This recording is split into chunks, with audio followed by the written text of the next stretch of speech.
Hello everyone. आज के video में हम लोग देखने वाले हैं कि कैसे हम लोग एक वेबसाइट को ऑक्सीजन में फ्रॉम द स्क्रैच हम लोग एक फिग्मा डिज़ाइन से बना सकते हैं। आपके पास फिग्मा डिज़ाइन हो सकता है या फिर आपके पास कोई वेबसाइट पे भी लाइव डिज़ाइन हो सकता है, जैसे कि एनवेटो एलिमेंट्स पे होता है। तो आपके पास कोई थीम का डिज़ाइन हो सकता है जो कि वेबसाइट पे रन हो रहा है, या फिर कोई डिज़ाइनिंग प्लेटफॉर्म पे कोई डिज़ाइन हो सकता है जहाँ जैसा कि मेरे पास फिग्मा पे है। तो ये मेरा फ्रेश एक स्टेजिंग है, इस पर सिर्फ मैंने ऑक्सीजन इंस्टॉल किया है। उसका भी मैं आपको दिखा दूंगा ऑक्सीजन को कैसे इंस्टॉल करना है। और ये मेरा 3 ग्लोबल कलर्स है और टेक्स्ट का फॉन्ट वगैरह का साइज़ दिया हुआ है। बाकी ये मेरा होम पेज का स्ट्रक्चर है, ये हीरो सेक्शन है। इसके बाद यहाँ पर top companies using this company, इसका मतलब क्लाइंट्स का लोगो का सेक्शन है। उसके बाद एक टैब का सेक्शन है जहाँ पर कुछ इन्फॉर्मेशन दिया हुआ है। एक 2 कॉलम लेआउट है, एक इमेज और एक टेक्स्ट का लेआउट है। उसके बाद कुछ बेसिक डिटेल्स है। उसके बाद टीम मेंबर्स का एक सेक्शन है और एक फॉर्म का सेक्शन और टेस्टिमोनियल सेक्शन है। उसके नीचे एक फुटर है। बस ये काफ़ी नॉर्मल सा वेबसाइट होने वाला है, तो आई होप आप लोगों को समझ में आएगा। मैं चीज़ों को काफ़ी एक्सप्लेन करके बताऊंगा कि कैसे करना है चीज़ों को। ये आप जो इतने सारे स्लाइड मतलब पेज देख रहे हैं, ये इतने सारे पेज सिर्फ ये टैब की वजह से है। तो ये फर्स्ट टैब जब ओपन है तो ये वाला चीज़ हम लोग एक्टिवेट रखना है। सेकंड टैब न्यूज़ आर्टिकल में ये वाला टैब को एक्टिवेट रखना है, तो उस वजह से ये है। बाकी और इस प्रोजेक्ट में हमारे पास एक साइन अप का पेज है और दूसरा साइन इन का पेज है, मतलब एक लॉगिन पेज और एक साइन अप पेज, और एक मीडिया लिस्ट का पेज है। मतलब ये जो ब्रांड है ये मीडिया लिस्ट रेडी करता है। तो हम लोगों ने ये डिज़ाइन फिग्मा से उठाया है। और बाकी ये कुछ बेसिक पेज है जो कि शायद मेरा होम पेज जब रेडी होगा तो सारे पेज का लेआउट ऑटोमेटिकली क्रिएट हो जाएगा, तो हम लोग वहाँ से कॉपी पेस्ट करके पूरे वेबसाइट को बना सकते हैं। तो ये मैंने एक स्टेजिंग बनाया है, मतलब ये जो कंपनी का है ये एक्चुअली मेरा एक मेरे भैया ने मुझे दिया है, तो मैं इसी को बना रहा हूँ। तो चलिए वीडियो को शुरू करते हैं। सबसे पहले आपको क्या करना है, आपको प्लगइन में जाना है। प्लगइन में जाने के बाद आपको ऑक्सीजन बिल्डर इंस्टॉल कर लेना है। तो ऑक्सीजन बिल्डर आपका वर्डप्रेस प्लगइन रिपोजिटरी में नहीं मिलेगा क्योंकि एक पेड प्लगइन है। तो आपको यहाँ से ऑक्सीजन बिल्डर का वेबसाइट में जाना है, ऑक्सीजन बिल्डर, और यहाँ से आपको डाउनलोड करना है। ऑब्वियसली इसको आपको परचेज़ करना पड़ेगा। और अगर आपको प्लगइन डायरेक्टली चाहिए मेरे से तो आप मुझे कांटेक्ट कर सकते हैं। मैं आपको मतलब नॉन लाइसेंस वाला मैं आपको दे सकता हूँ यूज़ करने के लिए, लेकिन आप उसको लाइव साइट में नहीं यूज़ कर सकते, प्रैक्टिस में आप यूज़ कर सकते हैं, जो कि मेरे पास है। तो उसके बाद आपको जस्ट अपलोड प्लगइन पे क्लिक करना है और यहाँ पर चूज़ फाइल करके आपके जो भी रिपोजिटरी है जहाँ पर भी आपका ऑक्सीजन रखा हुआ है वहाँ से आपको ओपन पे क्लिक करना है। और जब वो ओपन हो जाए तो आपको इंस्टॉल नाउ पे क्लिक कर देना है। इंस्टॉल नाउ पे जैसे ही क्लिक होगा तो वो फिर प्लगइन एक्टिवेशन का पेज आएगा, जैसा कि ये जनरली होता है। उसके बाद आपको प्लगइन को एक्टिवेट करना है तो ये आ जाएगा। चलिए मैं आपको करके ही दिखाता हूँ पूरा। मैं ऑक्सीजन को यहाँ से डीएक्टिवेट करके डिलीट कर देता हूँ। डीएक्टिवेट करके मैंने ऑक्सीजन को डिलीट कर दिया। उसके बाद मैं जाऊँगा ऐड न्यू पे, अपलोड प्लगइन, चूज़ फाइल। उसके बाद जहाँ पर भी आपका ऑक्सीजन .zip होगा वहाँ पर आपको जाना है अपने फाइल मैनेजर में और उसको सिलेक्ट करके ओपन करना है। ओपन करने के बाद आपको इंस्टॉल ना करना है।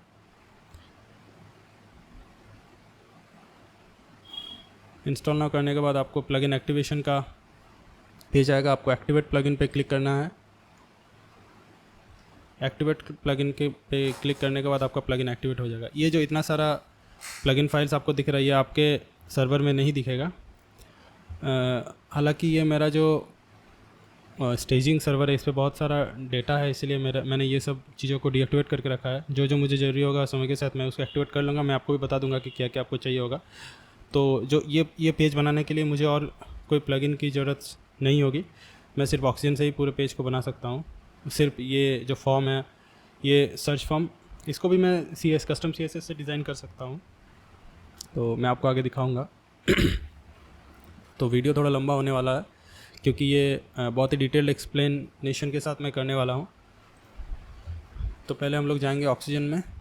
ऑक्सीजन में जाने के बाद आपको गो टू ऑक्सीजन टेम्पलेट्स पे जाना है। तो मेन टेम्पलेट ये मेरा एक्चुअली ऑलरेडी क्रिएटेड था, तो मैंने इसको डिलीट कर दिया। इस पर कुछ था नहीं, सिर्फ मैंने मेन एक टाइटल देके ऐड न्यू टेम्पलेट करके रखा था। तो पहले आपको ऑक्सीजन का मैकेनिज्म समझना होगा कि ऑक्सीजन काम कैसे करता है। तो जो ऑक्सीजन बिल्डर है ऑक्सीजन बिल्डर जो है वो टोटली जो थीम आपका होता है वो थीम को डीएक्टिवेट कर देता है। वर्डप्रेस पे काम जब हम लोग करते हैं तो हम लोगों को पता होगा कि एक थीम होता है। थीम एक जब एक्टिवेट होता है तो वो फ्रंट एंड पे डिसाइड करता है कि कैसे चीज़ों को शो करना, कैसे होम पेज का डिज़ाइन होगा, कैसे ब्लॉग पेज का डिज़ाइन होगा, कैसे कैटेगरी का डिज़ाइन होगा, क्या हेडर होगा, क्या फुटर होगा, उसको हम लोग थीम से कंट्रोल करते हैं। लेकिन जब हम लोग ऑक्सीजन बिल्डर को इंस्टॉल करते हैं तो हम लोगों का जो थीम है वो एंटायरली डिसेबल हो जाता है। मतलब अब पूरा कंट्रोल हम लोगों के हाथ में होता है, ऑक्सीजन के हाथ में होता है कि कैसे करना है। इसीलिए ऑक्सीजन कस्टमाइजेशन के लिए बहुत हद तक मतलब 100% कस्टमाइजेबल पॉसिबल होता है। ऑफ कोर्स कुछ कुछ एक्सेप्शंस होता है, जैसे बुक कॉमर्स वगैरह में हम लोग को कोड करना पड़ता है कस्टमाइजेशन के लिए, बहुत सारे टेम्पलेट्स को ओवरराइट करने के लिए। तो वो हम लोग इस वीडियो में नहीं देखने वाले हैं। हम लोग बेसिक से जो एक नॉर्मल स्ट्रक्चर होता है उसको हम लोग कैसे बना सकते हैं वो हम लोग देखने वाले हैं। तो ये अपने थीम को डीएक्टिवेट करते हैं। जैसे एलिमेंटर जो बिल्डर होता है या फिर डिवी बिल्डर होता है वो थीम को डीएक्टिवेट नहीं करता है, तो बहुत सारा डिपेंडेंसी हम लोगों का थीम पे भी रहता है। थीम पे भी बहुत सारा काम करना पड़ता है, तो काइंड ऑफ कन्फ्यूजिंग हो जाता है और जो कि साइट का साइज़ है वो बढ़ाता है वेबसाइट का। लेकिन ऑक्सीजन बिल्डर वो बहुत ही क्लीन कोड को प्रोड्यूस करता है, जिससे हम लोग का जो वेबसाइट है वो बहुत ही फास्ट होता है और ईजी टू मेंटेनेंस होता है। तो चलिए टेम्पलेट पे जाके हम लोग ऐड न्यू टेम्पलेट करते हैं। तो सबसे पहले जैसा कि आप लोगों को पता होगा, वेबसाइट बनाने के लिए अगर आप थीम के थ्रू भी आप वेबसाइट को बनाते हैं तो सबसे पहले हम लोग हेडर और फुटर बनाना पड़ता है। मतलब अब हेडर और फुटर और उसके बीच में हम लोग का कंटेंट एरिया रहता है। तो जो हेडर और फुटर मोस्टली वेबसाइट्स में हर एक टेम्पलेट पे हेडर और फुटर सेम रहता है। तो इस केस में भी हम लोगों का जो डिज़ाइन है इस पर ये हेडर है और ये वाला फुटर है। तो ये एक पेज है और ये साइन अप पेज पे हेडर फुटर सेम नहीं है, बाकी जो और 3 पेज है उसमें हेडर फुटर सेम है। तो हम लोग हेडर फुटर पहले बना लेंगे। तो उस टेम्पलेट का नाम हम लोग जनरली मेन टेम्पलेट रखते हैं क्योंकि वो मेन टेम्पलेट होता है, या फिर आप हेडर या फुटर टेम्पलेट भी नाम रख सकते हैं। उसके बाद आपको ऑक्सीजन को बताना होगा कि ये अपना जो टेम्पलेट है ये हर जगह रहेगा, क्योंकि ये हेडर और फुटर है तो ये हर जगह रहेगा। तो उसको बताने के लिए आपको ऑक्सीजन एरिया में आके इसको टेम्पलेट को अप्लाई करना होता है कि कहाँ कहाँ ये टेम्पलेट दिखेगा। तो अदर में जाके आपको कैच ऑल करना है कि हर एक पेज पोस्ट जहाँ जहाँ पर अपना डेटा है, जहाँ पोस्ट क्रिएट हो रहा है, जहाँ पर पेज क्रिएट हो रहा है, उस जगह पे इस टेम्पलेट को अप्लाई कर दो। तो ये कैच ऑल करके हम लोगों ने इसको पब्लिश कर दिया। तो ये अपना मेन टेम्पलेट पब्लिश हो गया। अब आपको जाना है एडिट विद ऑक्सीजन में। आपको एडिट विद ऑक्सीजन में क्लिक करना है, उसके बाद आपको आगे बढ़ना है। अब सबसे पहले हम लोग क्या करते हैं, हम लोग का स्टेप्स होता है। सबसे पहले हम लोग ग्लोबल जो भी स्टाइल्स है उसको हम लोग सेट करते हैं, उसके बाद हम लोग आगे बढ़ते हैं। तो हम लोग पहले कलर्स को सेट कर लेंगे, टेक्स्ट को सेट कर लेंगे, फॉन्ट साइज़, फॉन्ट वेट, जितना भी ग्लोबल्स है वो उसको हम लोग सेट कर लेंगे। जो लाइन हाइट है या फिर पेज का विड्थ है, इसको हम लोग पहले एक ग्लोबल एरिया में बना लेंगे, उसके बाद हम लोग आगे बढ़ेंगे। इससे क्या होगा, आपका जो वर्क फ्लो है बहुत ही स्मूथ हो जाएगा और काफ़ी तेज़ी से आप काम कर सकते हैं, और बाद में जिसको मेंटेन करना भी बहुत ईजी हो जाता है। तो हम लोग पहले वही करने वाले हैं। तो ये मेरा ऑक्सीजन का बिल्डर खुल चुका है और ये मैं ऑक्सीजन का ओवरव्यू आपको अभी नहीं देने वाला हूँ। अगर आपको ये नहीं पता है तो आप मुझे बताइएगा, मैं एक अलग से वीडियो ला दूँगा जिस पे आपको पूरा ऑक्सीजन बिल्डर को मैं बता दूंगा कि कहाँ से क्या होता है। फिर भी मैं थोड़ा मोड़ा बता दूँ। ये जो ऐड एलिमेंट होता है यहाँ से आप एलिमेंट्स को ऐड कर सकते हैं, like section, div, heading, text, आपको दिख ही रहा है सब, या फिर जो अलग अलग कंपोनेंट्स ऑक्सीजन बिल्डर प्रोवाइड करता है, या फिर आपके पास जो एक्स्ट्रा प्लगइन्स अगर कुछ है जो फंक्शनैलिटी को बढ़ाता है उसके लिए आप इसको यहाँ से ऐड कर सकते हैं। ये होता है ब्रेक पॉइंट रिस्पॉन्सिवनेस चेक करने के लिए। ये जैसे ये फुल स्क्रीन है, मतलब ये डेस्कटॉप मोड है। उसके बाद ये 1120 पिक्सल के नीचे ये जो 1120 पिक्सल इसको आप चेंज कर सकते हैं सेटिंग्स में जाकर, उसको मैं अभी दिखाने वाला हूँ कहाँ से चेंज कर सकते हैं। और बाकी ये जैसे मेरा 480 पिक्सल के नीचे का ये व्यू पोर्ट है, तो यहाँ पर मैं अगर कुछ चेंज करूँगा तो वो सिर्फ 480 पिक्सल के नीचे ही चेंज होगा। इस ब्रेक पॉइंट में अगर मैं कुछ चेंज करूँगा तो वो 768 पिक्सल में चेंज होगा। तो मैं फुल स्क्रीन करके पहले मैं सब कुछ करने वाला हूँ। ये जो प्रीव्यूइंग का ऑप्शन आ रहा है, मतलब क्योंकि मेरा ये टेम्पलेट है तो टेम्पलेट कोई एक पोस्ट को पकड़ता है जिसको प्रीव्यू करता है, तो वो मेरा दिखा रहा है यहाँ पर। उसके बाद ये स्ट्रक्चर पेन है, मतलब आप क्या क्या ऐड करें यहाँ पर सब दिखेगा। ये हिस्ट्री का है, मतलब आपने कितना सारा अंडू रीडू या फिर अगर आपको पीछे जाना है आगे जाना है तो वो आप कर सकते हैं। ये सेटिंग का है, ये स्टाइल सीट, यहाँ पर आप कस्टम CSS लिख सकते हैं। ये सिलेक्टर आईडी और क्लास आपको यहाँ पर दिखेगा। मेनली आप जो कस्टम क्लासेस बनाते हो वो यहाँ पर लिस्ट होता है। और यहाँ पर जाके आप WP एडमिन मतलब बैकएंड में जा सकते हैं, जो अपना जहाँ पर मैंने टेम्पलेट को बनाया उस डैशबोर्ड में जा सकते हैं। और ये फ्रंट एंड मतलब आप इससे front end of the side में जा सकते हैं। और ये आपका सेव बटन है, जितने भी आप चेंजेस करिएगा उसको आप यहाँ से सेव कर सकते हैं। तो चलिए मैं अभी जाता हूँ सेटिंग्स में। सबसे पहले पेज सेटिंग। पेज सेटिंग का मतलब होता है कि आप एक पर्टिकुलर पेज को एडिट कर रहे हैं और उस पेज पे अगर आप कुछ उस पेज तक की कुछ चीज़ों को सीमित रखना है तो वह पेज सेटिंग में जाके करेंगे। फॉर एग्जांपल आपका जो ये पेज है, इस पेज का विड्थ आप एक बार कैलकुलेट कर लीजिए कि इस पेज का विड्थ क्या है। जैसे ये मेरा पेज विड्थ, ये एक्चुअली जो पूरा ये मेरा व्यू पोर्ट विड्थ जिसको हम लोग बोलते हैं, मतलब ये आपका हो गया स्क्रीन का साइज़, जो आपका लैपटॉप का स्क्रीन है या फिर कंप्यूटर का स्क्रीन है, ये आपका स्क्रीन का साइज़ हो गया। तो स्क्रीन का साइज़ क्या है मेरा 1440 है, 1440 पिक्सल मेरा स्क्रीन का साइज़ है। लेकिन अब ऐसा नहीं होता है, कोई भी अगर आप वेबसाइट खोलिएगा तो लेफ्ट में थोड़ा मार्जिन रहता है और राइट में थोड़ा मार्जिन, मतलब थोड़ा थोड़ा स्पेस रहता है और वो ज़रूरी भी है। जैसे यहाँ पर मैं गूगल का जो सर्च का जो पेज है उसी को अगर मैं देखता हूँ तो ऊपर से भी थोड़ा जगह है, लेफ्ट से भी थोड़ा जगह है, राइट से भी थोड़ा सा स्पेस है, और ये जो सर्च रिजल्ट है इस पर भी थोड़ा जगह है। अगर ये सारा जगह ना रहे तो ये बहुत ही गंदा दिखेगा। जैसे गूगल आपको यहाँ दिखेगा तो वो अच्छा नहीं लगेगा देखने में, इसीलिए ये मेरा थोड़ा जगह रहता है, तो व्यू पोर्ट से थोड़ा अंदर ही रहता है। तो ये मेरा जो पेज विड्थ इस वेबसाइट का ये मेरा 1280 पिक्सल है और बाकी लेफ़्ट और राइट में वो जगह है। तो हम लोग अगर कोई पेज का विड्थ सिर्फ हम लोग 1280 करना चाहते हैं बाकी पेजों को छोड़ के, जैसे मेरा बाकी पेज का विड्थ दूसरा रहेगा लेकिन सिर्फ एक ही पेज का विड्थ 1280 रहेगा, तो फिर हम लोग पेज सेटिंग में आके 1280 पेज विड्थ देंगे, ठीक है।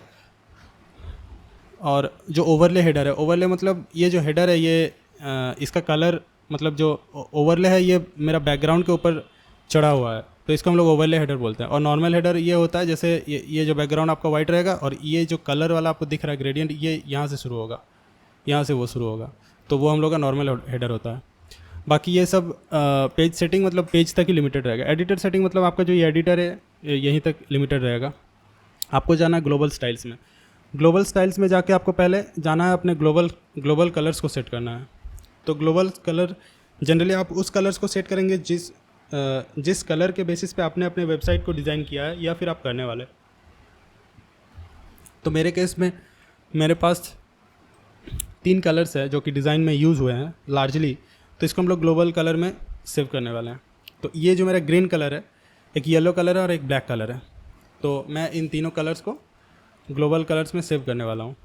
तो ये मेरा कलर का हैश कोड है और इसको मैं कलर का नाम दे देता हूँ ग्रीन, या फिर मैं प्रेफर करता हूँ प्राइमरी सेकेंडरी देने का।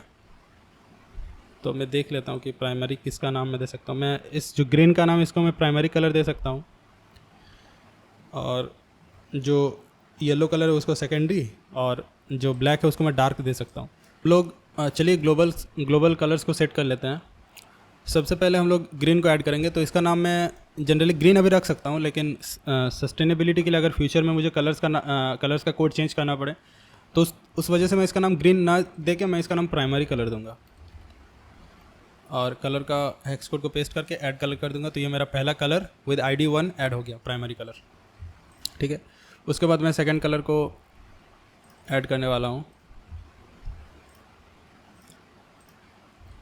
Sorry second color would be secondary and this will be my code और इस कलर का नाम मैं डार्क देने वाला हूँ क्योंकि ये डार्क कलर है।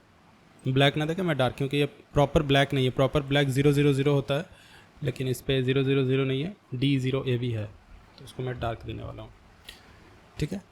तो मेरा 3 कलर यहाँ पर हाईलाइटेड है लेकिन 3 कलर्स को छोड़ के भी मेरा कुछ कलर है। जैसे ये जो मेरा टेक्स्ट का कलर है ये कहीं पर लिस्टेड नहीं है, ठीक है, E6 E9 EC। ये जो बैकग्राउंड कलर है ये मेरा कहीं पर लिस्टेड नहीं है, तो इन सब कलर्स को भी मुझे ऐड करना होगा। तो मैं देख लेता हूँ कि सारे वाइट टेक्स्ट में क्या सेम कलर है, E6 E9 EC, sorry E6 E9 EC, right. तो ये हो गया जो वाइट टेक्स्ट है नहीं यहाँ पर, तो एफ तो मैं एक पहले वाइट का भी ऐड कर लेता हूँ। वाइट एफ ऐड कलर, एक बैकग्राउंड कलर जो ये अपना है इसको भी मैं ऐड कर लेता हूँ।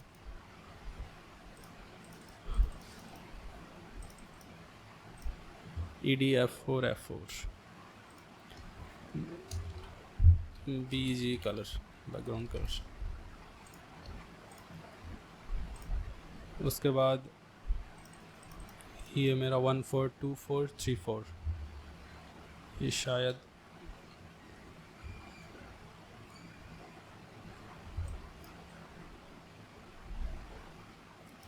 बहुत ज़्यादा ही कलर यूज़ हुआ है, लेकिन वो लिस्ट में है नहीं। 215145 मतलब ग्रीन अपना सही है, तो ग्रीन और येलो सही है। बाकी जो थोड़ा मोड़ा बॉर्डर कलर है, शेड कलर है, वो सब नहीं दिया हुआ है, तो उसको हम लोग काम करते टाइम डायरेक्टली ऐड कर सकते हैं, ग्लोबल कलर में ना ऐड करके। ठीक है, 15145 सही है। तो चलिए, लगभग 3 ही कलर अपने को ऐड करना था, तो हम लोगों ने ऐड कर दिया। बाकी जो कलर्स है उसको हम लोग काम करते टाइम ऐड कर सकते हैं ऑन द गो। ठीक है, अब जो टेक्स्ट है, टेक्स्ट को देख लेते हैं कि टेक्स्ट का क्या क्या फ़ॉन्ट है। तो पहला अपना एक फ़ॉन्ट है IBM प्लेक्स सेरिफ और दूसरा प्रॉक्सिमा नोवा। तो हम लोगों को देख लेना है कि कौन सा कहाँ यूज़ हुआ। तो हेडिंग्स में अपना IBM प्लेक्स सेरिफ यूज़ हुआ है। अब ये एक गूगल फ़ॉन्ट है कि नहीं चेक कर लेते हैं। तो उसके लिए हम लोग जाने वाले हैं फ़ॉन्ट्स पे और यहाँ पर सर्च करेंगे IBM। Yes, IBM Plex Serif is available. Plex Serif, हम लोगों को सेरिफ चाहिए।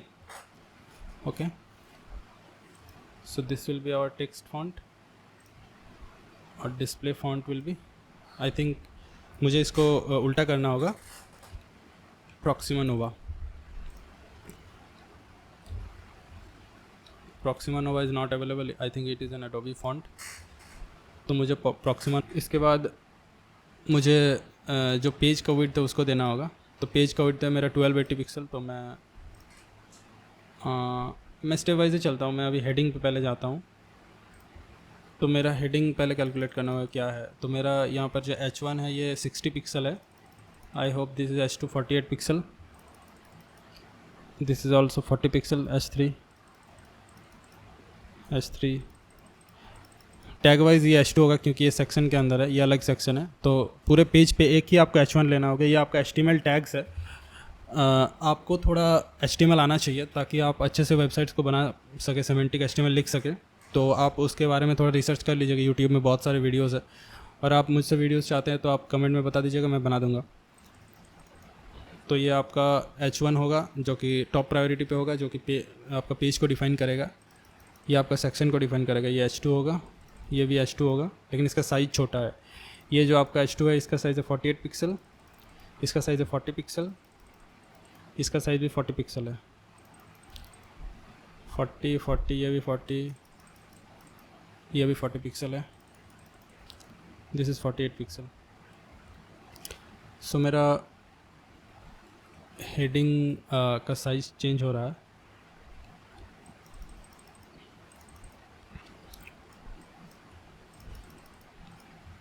तो मैं H1 को 60 पिक्सल रख दूंगा और H2 को 40 पिक्सल रख दूंगा। लेकिन इस पेज पे ये 32 पिक्सल है और ये 40 पिक्सल है।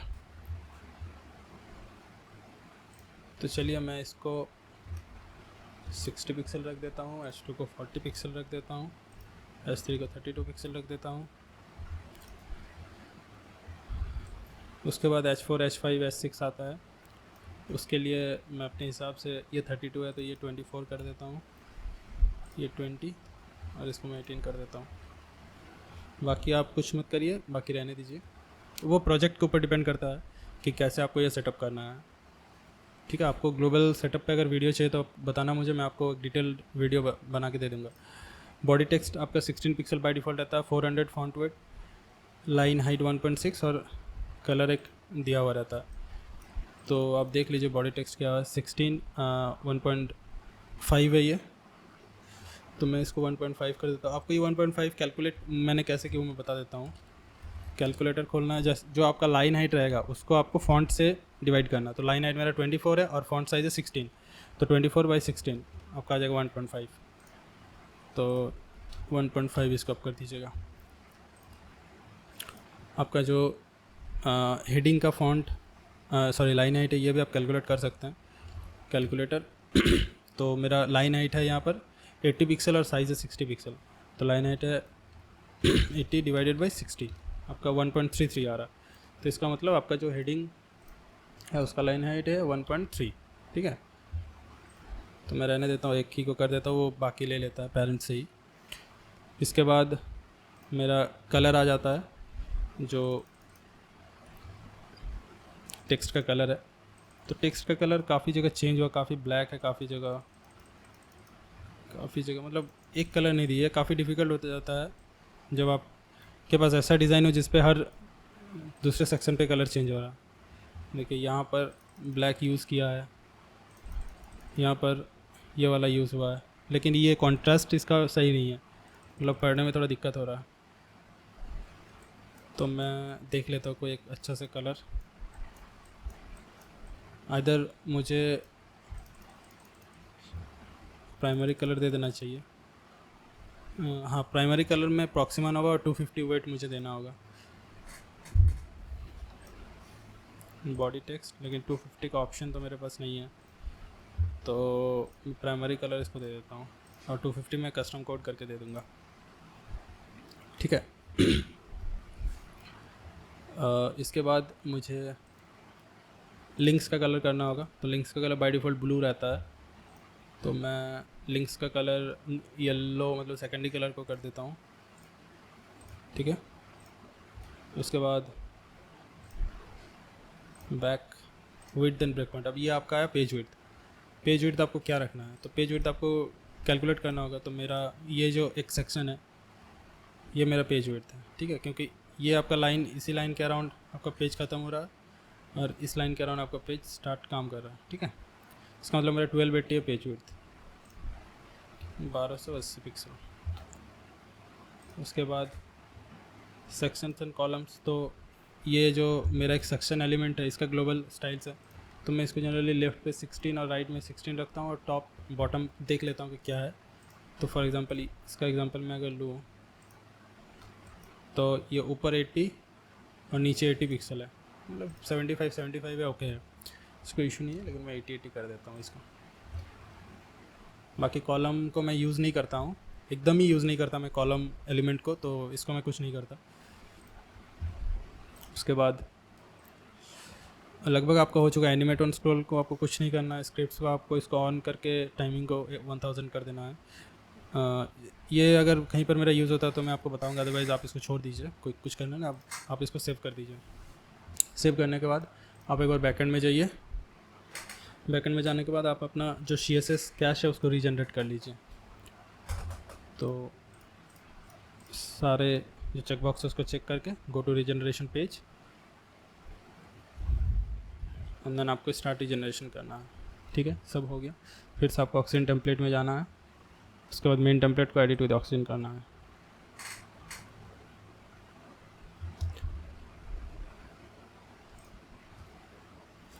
आप पहले यहाँ तक कर लीजिए, वीडियो देखने के बाद एक बार में वीडियो देख के नहीं कर पाइएगा तो मेरे साथ साथ करते रहिए। आप एक बार यहाँ तक कर लीजिए, उसके बाद आप नेक्स्ट स्टेप में आपको बढ़ना है, ठीक है। अब मैं आपको हेडर और फुटर बना के दिखाऊंगा कि हेडर और फुटर कैसे बनाया जाता है ऑक्सीजन बिल्डर पे, ठीक है। तो ये हेडर मेरा ओवरले हेडर है।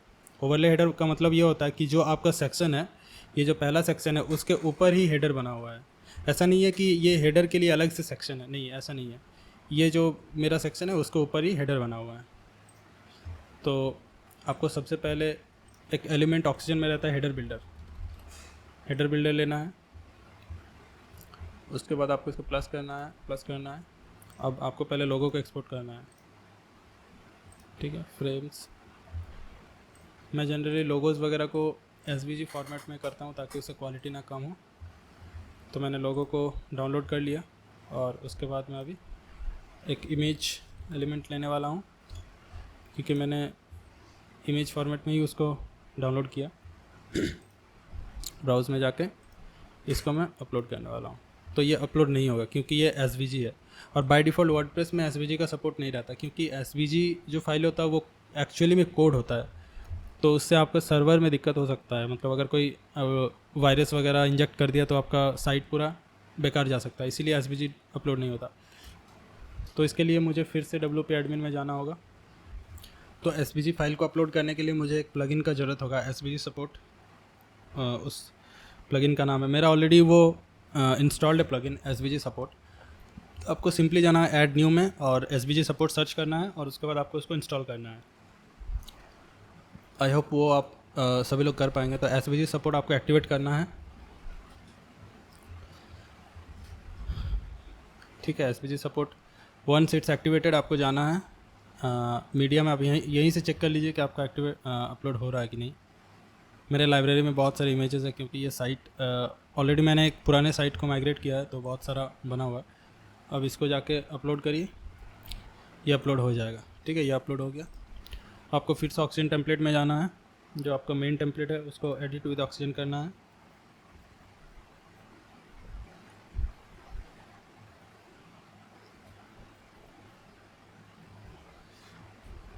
मैं इस वीडियो को एकदम रॉ रख रहा हूँ ताकि आप लोगों को पता चले कि वेबसाइट को क्रिएट करते टाइम क्या क्या दिक्कत आ सकता है, और मैं आपको वही चीज़ समझाने का कोशिश कर रहा हूँ कि आपको कैसे प्रॉब्लम्स को अप्रोच करना चाहिए। ऐसा नहीं कि कुछ एरर दे दिया तो आपको फिर पैनिक कर जाना है, आपको ध्यान से उसको पढ़ना है और उसका सॉल्यूशन निकालना है। अगर आपको सॉल्यूशन नहीं आता तो फिर अभी गूगल कर सकते हैं, या फिर आजकल चैट GPT का ज़माना है तो आप उससे भी कर सकते हैं, लेकिन पैनिक नहीं करना है, ठीक है। अब इसके बाद इमेज को मुझे सिलेक्ट कर लेना होगा। इसके लिए मैंने क्या किया, यहाँ पर ब्राउज़ में क्लिक किया और इमेज को सिलेक्ट कर लिया। ये मेरा इमेज आ गया, लेकिन ये दिखेगा नहीं क्योंकि मेरा जो इमेज का कलर है, एक्चुअली जो लेटर्स का कलर है वो वाइट है और बैकग्राउंड का कलर भी वाइट है, तो इसीलिए वो दिखेगा नहीं अभी, ठीक है। तो इसके लिए मैं एक काम करता हूँ, मैं इसके नीचे एक सेक्शन लेता हूँ सिर्फ इसको बनाने के लिए, ओवरले हेडर को। सेक्शन का एक मिनिमम विड्थ हाइट देता हूँ, मिनिमम 50, ओके। और सेक्शन को एक बैकग्राउंड कलर दे देता हूँ, ठीक है। अब हेडर बिल्डर को मैं ओवरले करता हूँ, ओवरले हेडर ऑलवेज, तो अब ये आपको दिखेगा, ठीक है। लेकिन इसमें मुझे दिक्कत ये आ गई, जब मैं इस पर होवर करूँगा तो वो उसके ऊपर आ जाएगा। तो इसका पॉइंटर इवेंट्स नन, ये एक CSS प्रॉपर्टी होता है जो कि सिलेक्ट नहीं करता है। तो मैं सेक्शन में जाके कस्टम CSS में जाके वो एक लगा दिया मैंने, तो अब इसको सिलेक्ट नहीं करेगा, तो ये मेरा इजीली दिखेगा, ठीक है। अब मैं इसमें जाता हूँ, मैं इसको स्टाइल करता हूँ। तो चलिए अब हेडर को बनाया जाए। तो इसके लिए मुझे एक लोगो चाहिए था, जो कि मैंने लोगो को डाउनलोड करके अपलोड कर दिया, और मुझे एक मेनू ज़रूरत होगा। मेनू को मुझे बनाना पड़ेगा अभी, तो मैं आपको मेनू क्रिएट करके भी दिखाऊंगा, और ये 2 बटन्स मुझे चाहिए होगा, ठीक है। तो मैं इसको सेव करके मेनू को क्रिएट करता हूँ, अपीयरेंस मेनूज़। उसके बाद यहाँ पर बहुत सारा मेनू ऑलरेडी बनाया हुआ है, तो मैं चेक कर लेता हूँ, शायद प्राइमरी मेनू मेरा काम आ जाए। नहीं, प्राइमरी मेनू बहुत बड़ा है, तो मैं अपने लिए एक अलग से क्रिएट न्यू मेनू करके बना लेता हूँ, एक नया डेस्कटॉप मेनू। तो मैं डेस्कटॉप मेनू और उसके अंदर न्यू करके एक कीवर्ड रख देता हूँ, ताकि मुझे पता चले कि ये डेस्कटॉप मेनू मैंने नया बनाया। अब क्रिएट मेनू करता हूँ, और मुझे जो जो पेज चाहिए, जैसे एक सर्च का पेज चाहिए, एक सर्च एक्चुअली इसी पेज का नाम इन लोगों ने रखा है, तो होम पेज को ही सर्च का नाम से लोग चला रहे हैं, क्योंकि इस पे एक्टिव का कलर है, तो शायद वही होगा, या फिर दूसरा भी हो सकता है। तो मैं देख लेता हूँ सर्च का क्या कोई पेज है। नहीं, मीडिया लिस्ट का पेज है, पिच का पेज है और प्राइसिंग का पेज है, ठीक है। तो मीडिया लिस्ट का अलग पेज होगा, पिच का पेज अलग होगा, प्राइसिंग का पेज अलग होगा। अलर्ट, रिपोर्ट और सर्च को मैं अभी कस्टम लिंक ही रख देता हूँ, ठीक है। कस्टम लिंक पे जाना होगा आपको, हैशटैग दे के सर्च, क्योंकि मुझे अभी पता नहीं है कि सर्च, फिर भी मैं एक बार चेक कर लेता हूँ कि सर्च का कोई पेज बना हुआ है क्या। नहीं, सर्च का कोई भी पेज नहीं है, तो मैं कस्टम लिंक सर्च से एक बना लेता हूँ।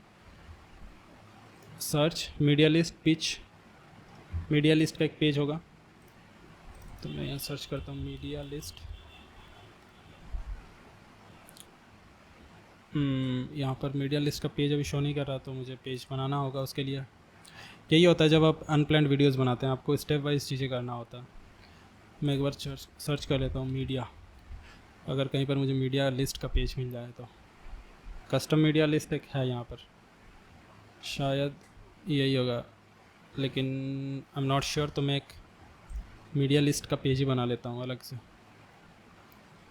शायद वो कुछ दूसरा चीज़ होगा। Custom media list, sorry, media list, publish. Okay, मेरा आ गया। इसके बाद मुझे चाहिए और एक पेज जिसका नाम है पिच। तो मैं सर्च कर लेता हूँ यहाँ पर पिच है कि नहीं। पिच का भी पेज नहीं है, तो मुझे पिच, ऐड न्यू पिच का एक पेज है, but I am not sure if that is the pitch page जो कि हम लोग यहाँ बनाने वाले हैं, ये वाला पेज। तो मैं एक नया पेज क्रिएट ही कर लेता हूँ।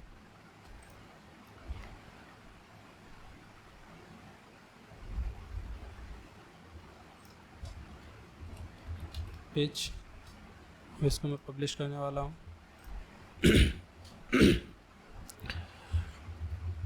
उसके बाद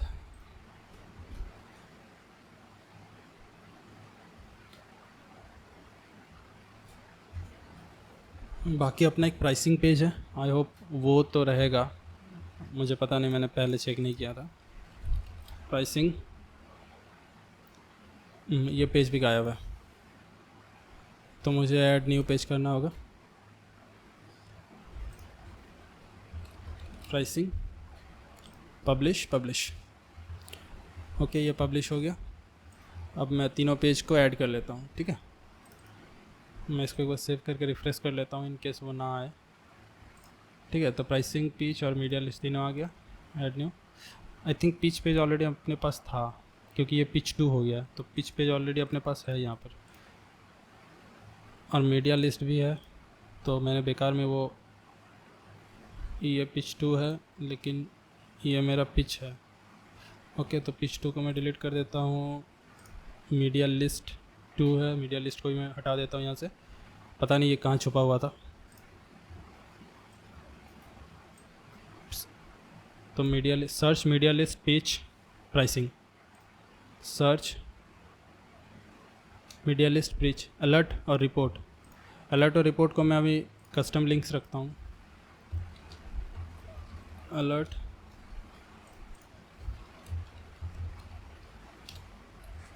रिपोर्ट,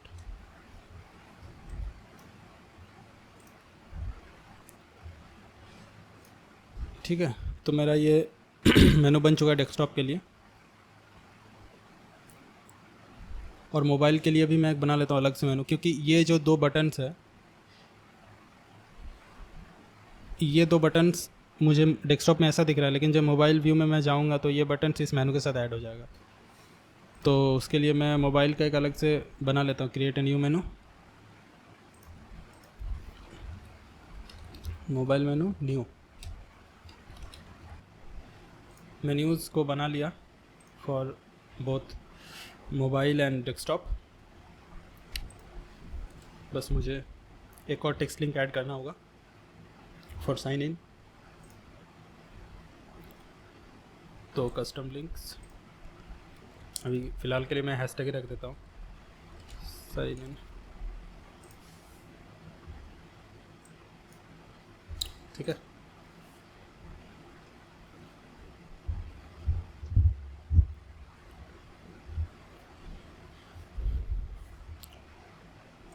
तो चलिए, हम लोगों ने मेन्यूज़ को क्रिएट कर लिया। अब हम लोग मेन्यूज़ को स्टाइल करते हैं। तो सबसे पहले हम लोग इस पेज को एक बार रिफ़्रेश कर लेंगे ताकि सब कुछ फिर से लोड हो जाए। तो मेरा टेम्पलेट खुल चुका है। अब मैं ये जो रो सेंटर है इसके अंदर एक प्रो मेनू एलिमेंट को ऐड करूँगा। तो मेनू को एडिट करने के लिए हम लोग प्रो मेनू का यूज़ कर सकते हैं इन ऑक्सीजन बिल्डर। तो बाय डिफ़ॉल्ट ये रो लेफ्ट में ऐड होगा, इसको आपको ड्रैग करके रो सेंटर में ले जाना है। तो जब वो वहाँ दिखेगा और प्लस का आइकन आएगा तब आपको छोड़ देना है। देखिए, जैसे यहाँ पर प्लस का आइकन आया तो यहाँ मैं इसको छोड़ दूँगा और ये रो सेंटर में आ गया, ठीक है। यहाँ से मुझे मेनू को सिलेक्ट कर लेना है, डेस्कटॉप मेनू मुझे चाहिए, डेस्कटॉप मेनू न्यू, या यहाँ से आ गया। इसके बाद मैं फिर स्टाइलिंग को करूँगा। स्टाइलिंग करने से पहले मैं एक काम करता हूँ, मैं एक क्लास बना लेता हूँ डेस्कटॉप मेनू नाम का, डेस्कटॉप मेनू। उसके बाद फिर मैं इसको स्टाइल करता हूँ, देख लेता हूँ बीच में कितना गैप है, 48 पिक्सल का गैप है और टॉप में 38 पिक्सल, ठीक है। तो मैं ऊपर नीचे 38 पिक्सल का पैडिंग दे देता हूँ और लेफ़्ट राइट 24, क्योंकि 48 है तो इस टेक्स्ट लिंक पे मैं जितना दूंगा वो भी इसमें भी आएगा, तो 48 का हाफ करता हूँ तो 24 होता है, तो 24 और 24 लेफ़्ट राइट में देता हूँ और ऊपर नीचे 38, ठीक है। तो मैं डेस्कटॉप मेनू में जाऊँगा, स्पेसिंग, अलाइन एंड बॉर्डर, यहाँ से मैं पैडिंग दे सकता हूँ, तो ऊपर 38, 24, 38, 24, ठीक है। उसके बाद मुझे देखना है कि फ़ॉन्ट का क्या फीचर्स है, जैसे 500 वेट है, वाइट है, उसके बाद फ़ॉन्ट या IBM है, ब्लैक सेरिफ और साइज़ 16 पिक्सल, ठीक है। And the colour is white. सो हम लोग टाइपोग्राफी में जाएंगे, कलर को पहले वाइट करेंगे, font 16 pixel, then this will be display font and font weight will be 500, okay. उसके बाद जो लाइन हाइट है वो 1.5 है, तो मेरा वैसे ही 1.5 ग्लोबल में है, तो वो मुझे चेंज नहीं करना होगा। उसके बाद होवर और एक्टिव स्टेटस बताना है, तो होवर और एक्टिव स्टेट में मेरा ये सेकेंडरी कलर दिखेगा, ठीक है। तो जैसे ही मैं इसको होवर करता हूँ वो सेकेंडरी कलर दिखता है। ये F1BB00 है, लेट मी चेक कि अपना सेकेंडरी कलर का क्या है। F1BB00 सही है मतलब, और एक्टिव में भी सेम कलर को मैं रखता हूँ, ठीक है। बाकी ये हो गया, दिस इज़ गुड। ट्रांजिशन थोड़ा सा ऐड कर देता हूँ ताकि वो स्मूथ लगे, अच्छा लग रहा है, ठीक है।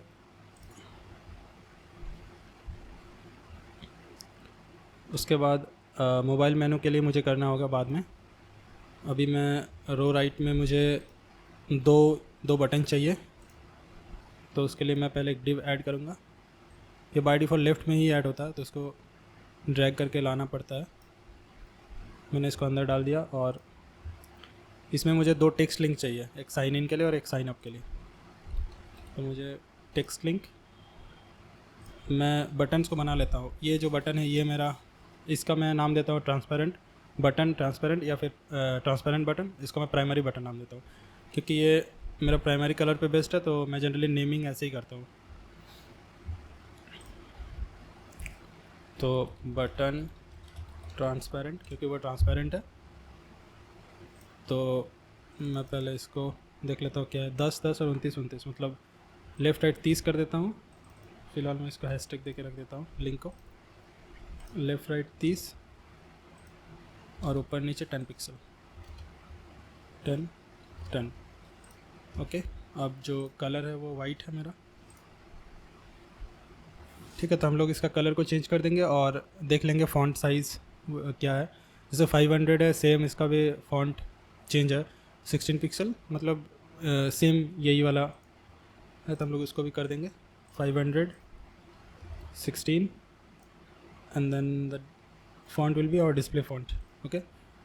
I'll change the text to sign in, I is small, I'm sorry. उसके बाद मैं बॉर्डर को ऐड कर दूंगा, ये जो बॉर्डर है मेरा, तो इस पर मैं देख लेता हूँ क्या है। बॉर्डर रेडियस 12 पिक्सल है, मेरा बॉर्डर का कलर वाइट लेकिन 60 ट्रांसपेरेंसी में है। तो मैं पहले जाऊँगा बॉर्डर में, उसके बाद ऑल्सो इसका कलर पेस्ट करूँगा 1 पिक्सल सॉलिड, और बॉर्डर रेडियस इज़ 12 पिक्सल। इसके बाद मैं इसका होवर इफेक्ट को चेंज करूँगा, होवर बैकग्राउंड विल बी, मतलब मैं जनरली इन्वर्ट कर देता हूँ, तो बैकग्राउंड को मैं वाइट कर दूँगा और जो कलर था मेरा, कलर को मैं प्राइमरी कलर कर दूँगा, ठीक है। That's it I think. हाँ, एक और चीज़ मुझे करना, ये जो जब मैं इसको होवर कर रहा हूँ तो ये अचानक आ रहा, मतलब ये स्मूथ नहीं लग रहा, तो इसके लिए मुझे इसको एक ट्रांजिशन देना पड़ेगा। ट्रांजिशन को अगर मैं 0.3 कर दूंगा तो ये ऑटोमेटिकली हो जाएगा। ये जनरली अगर आप हार्ड कोड CSS करेंगे तो आपको इजी ना हो, CSS प्रॉपर्टी डिलेज वगैरह आपको अगर देना हो तो आप लोग दे सकते हैं, लेकिन ऑक्सीजन में जनरली आप अगर ड्यूरेशन को कर देते डिफाइन तो वो हो जाता है काम आपका।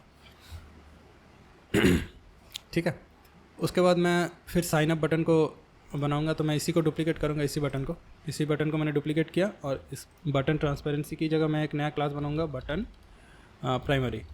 ठीक है, और जो जितना इस बटन पे जो जो मैंने स्टाइल्स किया, अगर देखा जाए तो सब सेम है, सिर्फ कलर चेंज है। ठीक है, तो मैं क्या करूँगा, इस बटन के सारे स्टाइल्स को कॉपी करूँगा, इस पर पेस्ट करूँगा, और इस बटन को मैं हटा दूंगा यहाँ से। अब ये बटन मेरे पास है, अब इस बटन में मैं जो चेंज चाहे मैं कर सकता हूँ। जैसे इस पर चेंज किया है कि ये कलर बाय डिफ़ॉल्ट मतलब नॉर्मल स्टेट पे ये कलर है, और जब हम लोग इस पर होवर करेंगे तो ये अगर वाइट हो जाए तो कोई दिक्कत नहीं है, या फिर हम इसको ट्रांसपेरेंट भी कर सकते हैं, बट मैं इसको वाइट ही रहने देता हूँ। ठीक है, ये ट्रांसपेरेंट है, लेकिन ये बैकग्राउंड की वजह से ऐसा दिख रहा है, बट ये ट्रांसपेरेंट नहीं है। ठीक है, अब ये ऐसा दिखेगा कुछ अगर हम इसको बैकग्राउंड लगाते हैं तो। ओके, अब हम लोगों को क्या करना है, हम लोगों को इस डिव को सिलेक्ट करके इसको हम लोगों को हॉरिजॉन्टल करना है, इसके बीच में गैप देना है। तो गैप मेरा 8 पिक्सल का है, तो पर गैप पे जाऊंगा और 8 पिक्सल का गैप दे दूंगा, तो मेरा ये डेस्कटॉप मोड के लिए हेडर कंप्लीट है। मैं इसको साइन अप कर देता हूँ।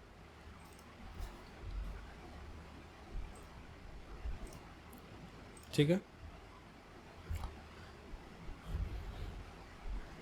इसके बाद मैंने यहाँ पर एक मिस्टेक किया है, जो कि जनरली नहीं होना चाहिए। आपको ध्यान रखना होगा इस चीज़ का कि जो जितने भी लोगोज़ होंगे आपके साइट पे वो होम पेज पे लिंक्ड होंगे।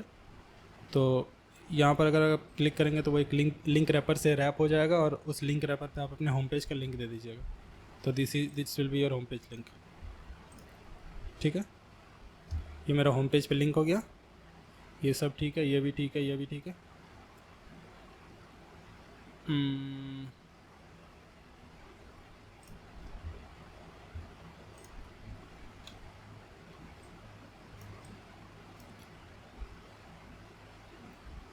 अब हम लोग रिस्पॉन्सिव मोड को चेक कर लेंगे। यहाँ पर ये सही दिख रहा है, लेकिन यहाँ पर ये ब्रेक कर जा रहा है, ये बहुत ही ज़्यादा छोटा हो जा रहा है। तो मैं क्या करूँगा, ये डेस्कटॉप मेनू है, इसको मैं हाइड कर दूँगा, डिस्प्ले नन, और ये जो मेरा ये 2 बटन है इसको भी मैं डिस्प्ले नन कर दूँगा। तो मेरा कुछ ऐसा दिखेगा। अब मुझे डेस्कटॉप मोड में हेडर रो में ऐड करना होगा पैडिंग, क्योंकि मैंने डेस्कटॉप में पैडिंग नहीं दिया था। पैडिंग इस प्रो मेनू की वजह से यहाँ पर स्पेसिंग आ रहा था, लेकिन जब ये यहाँ पर नहीं है तो पैडिंग नहीं है। तो मैं ऊपर 20 और नीचे 20 पिक्सल का मैं पैडिंग दे दूँगा, और रो राइट में मैं एक और मेनू ऐड करूँगा, प्रो मेनू। ठीक है, ये इस जैसे क्योंकि मैंने डिव को सिलेक्ट करके ऐड किया था तो वो डिव के अंदर आ जाएगा, तो इसको मुझे बाहर निकालना होगा।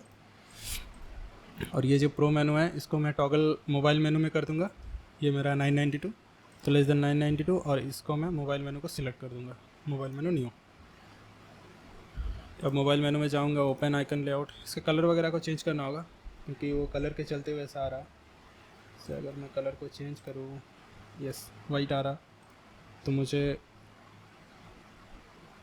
यहाँ पर एक बटन बनाना होगा। तो मैं जनरली इस बटन को प्रेफर करता हूँ, बार जैसा रहता है इस तरह का,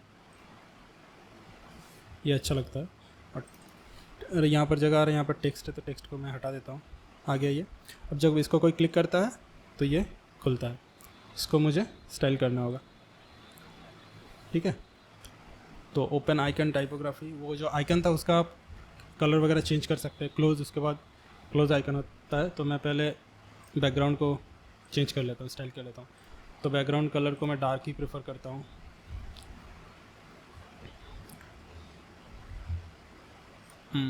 हवानी, सॉरी, शायद यहाँ से होगा। Background colour white dark. ठीक है, आप ऐसे भी डार्क कर सकते हैं, लेकिन ये बहुत ही ज़्यादा डार्क दिख रहा, तो मैं प्राइमरी कलर ही इसको रखता हूँ। उसके बाद सेंटर अलाइन कर देता हूँ सबको, और लिंक पे मैं 6 12 6 12 6 12 6 12 ज़्यादा ही दिख रहा है, तो मैं इसको थोड़ा कम कर देता हूँ, 3 पिक्सल कर देता हूँ, टोटल 6 रहेगा, 6 पिक्सल का गैप।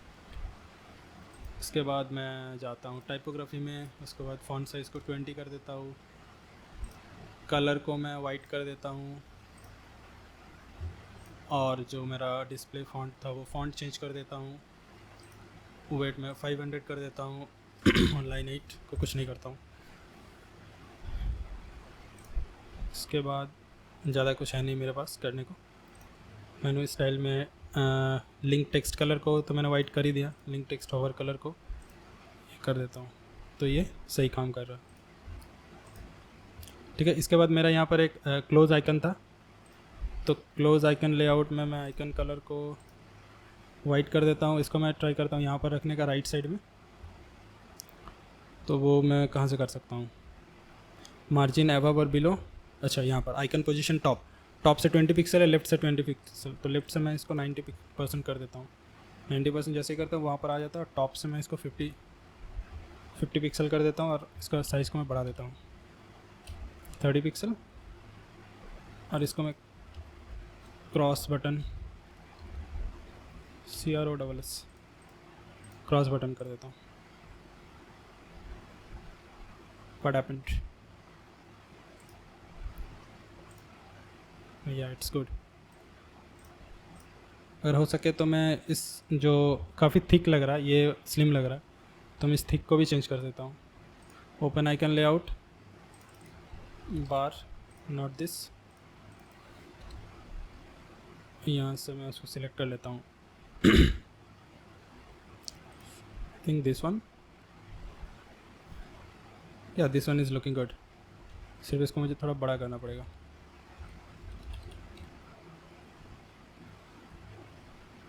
मार्जिन अबव बिलो 0 वही कर देता हूँ, 0 0 10 पिक्सल रहने देता पैडिंग।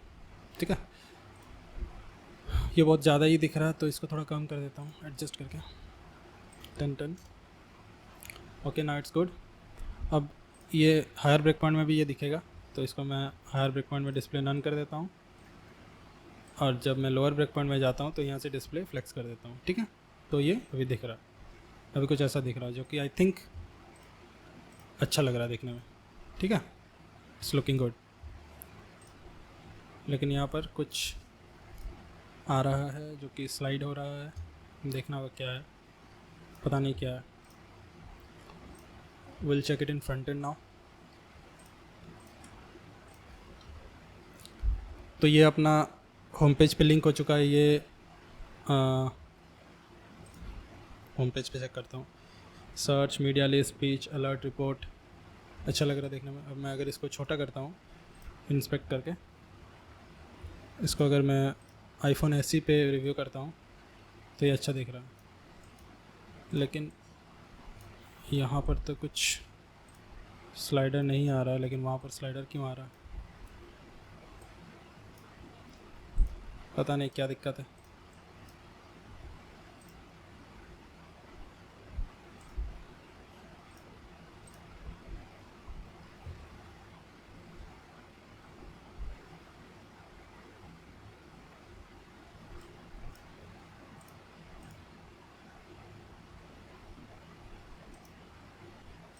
अच्छा, चलिए, इसको अगर जब हम लोग पेज को बनाएंगे तो पता चल जाएगा कि क्या दिक्कत है। अभी उतना नहीं सोचता। अभी मैं फुटर की तरफ मूव करता हूँ। ये मेरा हेडर हो गया। अब मैं जाता हूँ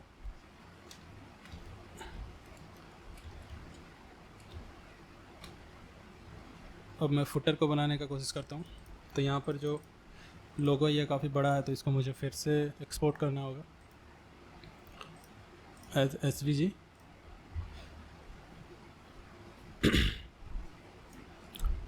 तो मेरा ये सेक्शन का काम हो गया, इसको मैं हटा देता हूँ।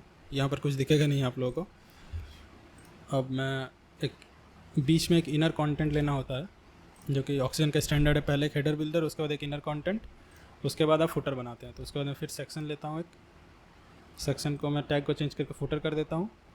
और पहले हम लोग सेक्शन का बैकग्राउंड को चेंज करते हैं। तो सेक्शन का बैकग्राउंड क्या है, यहाँ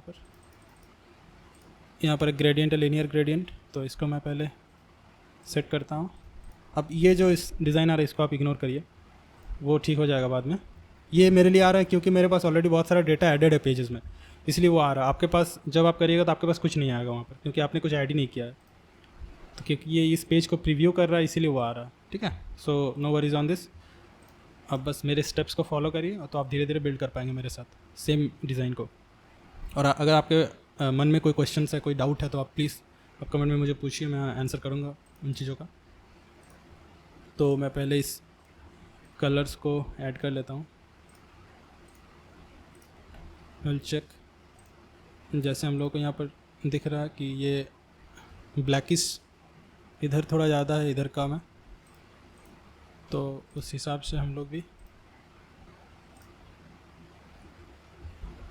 उसी को करेंगे। लेकिन हमारे लिए नीचे तरफ ब्लैक है, ऊपर तरफ वाइट है, तो इसको हम लोग को रोटेट करना होगा 90 degree, I think less than 90 degree.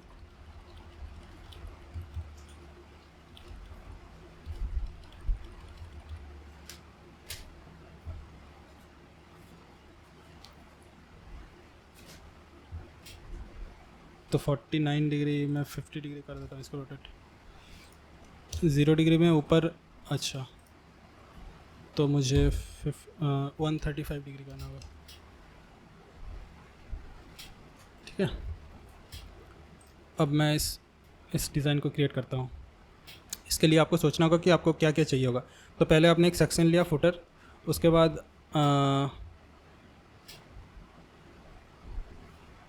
आप अगर देखिएगा यहाँ पर ये फुल विड्थ है, ठीक है। तो आप इसको तो पहले 90 करिए, मैं उसका रीज़न बताता हूँ। और आपको 2 सेक्शन चाहिए होगा, एक ये सेक्शन होगा, एक यहाँ से यहाँ तक, दूसरा यहाँ से यहाँ तक होगा, ठीक है। अगर ये पेज विड्थ रहता है, ये जो बॉर्डर है मेरा, ये अगर पेज विड्थ यहीं तक रहता तो मैं एक ही सेक्शन लेता, एक ही सेक्शन में दोनों को 2 डिव करके, एक यहाँ पर डिव लेता और यहाँ पर एक डिव लेता, मैं कर देता। लेकिन यहाँ पर एक अलग सेक्शन है और यहाँ पर एक अलग सेक्शन, इसलिए मुझे 2 सेक्शन लेना होगा। तो ये एक सेक्शन है मेरा, इसी को मैं डुप्लीकेट करता हूँ, 2 सेक्शन आ गया। मैं नीचे वाला पहले बना लेता हूँ क्योंकि ये ईजी है।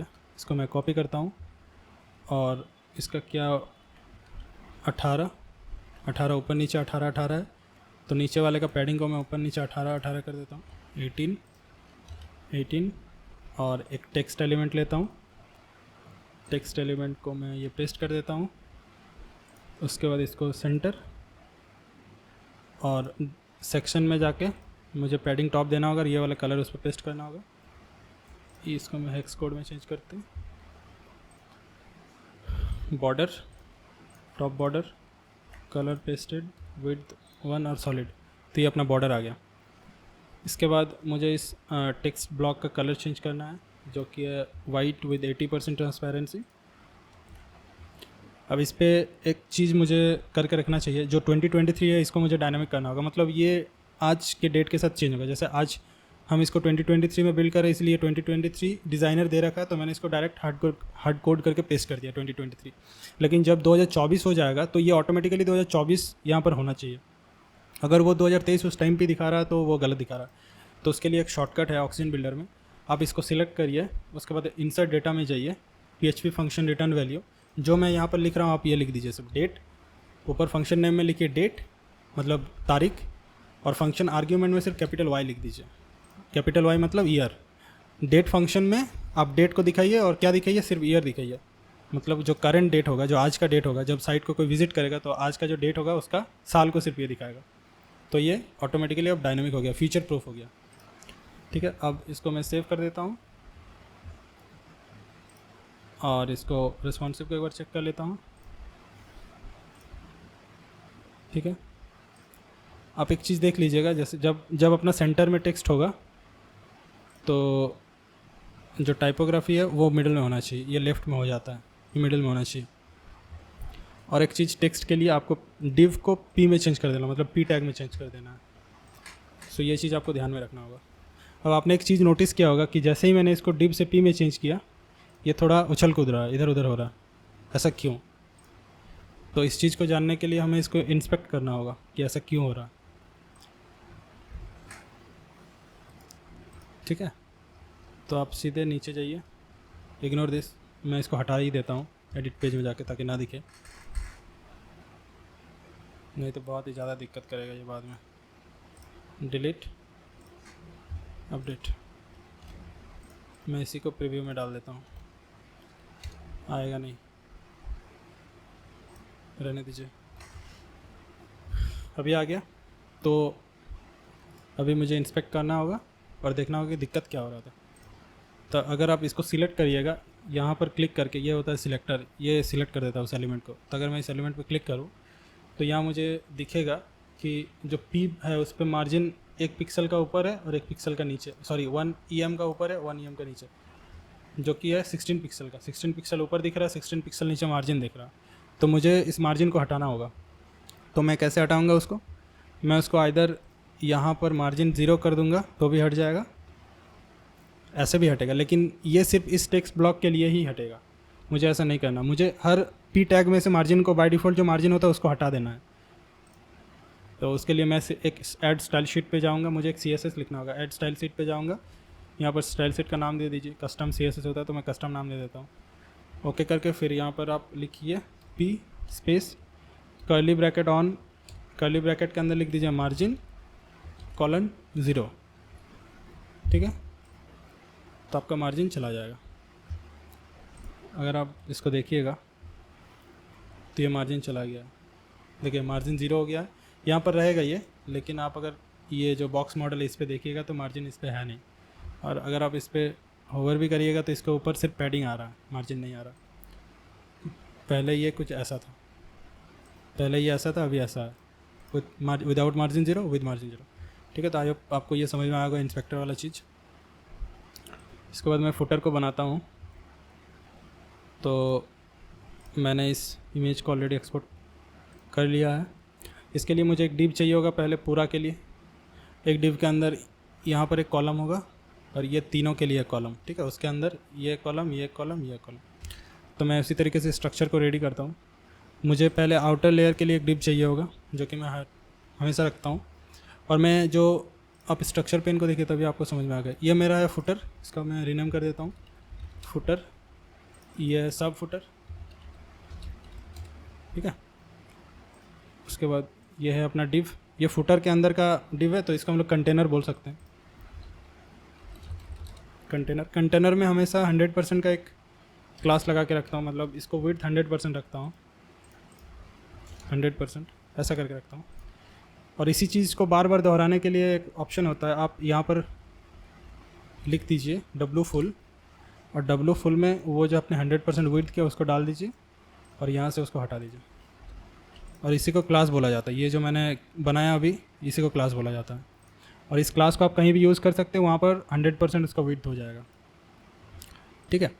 तो अब मैं देख लेता हूँ। ऊपर 60 पिक्सल है पैडिंग और नीचे 18 पिक्सल, मतलब ये जो अपना सेक्शन है इसका टॉप पैडिंग है 60 पिक्सल, नीचे है 18 पिक्सल। तो आप बोलिए कि आपको कैसे पता चला। तो आप अगर इसको ईज़िली देखना चाहें तो यहाँ पर क्लिक करिए और ऊपर तरफ अगर आप अपने कर्सर को लेके जाइएगा तो यहाँ 60 दिख रहा है। अगर आप इसको सिलेक्ट करिएगा, नीचे तरफ लेके आइएगा इसके ऊपर, रेखा के ऊपर, तो ये 18 दिखेगा। मतलब यहाँ से इसके बीच में गैप 18 पिक्सल का है, स्पेसिंग 18 पिक्सल का है। और ये जो आइकन है इसके ऊपर 60 पिक्सल का गैप है।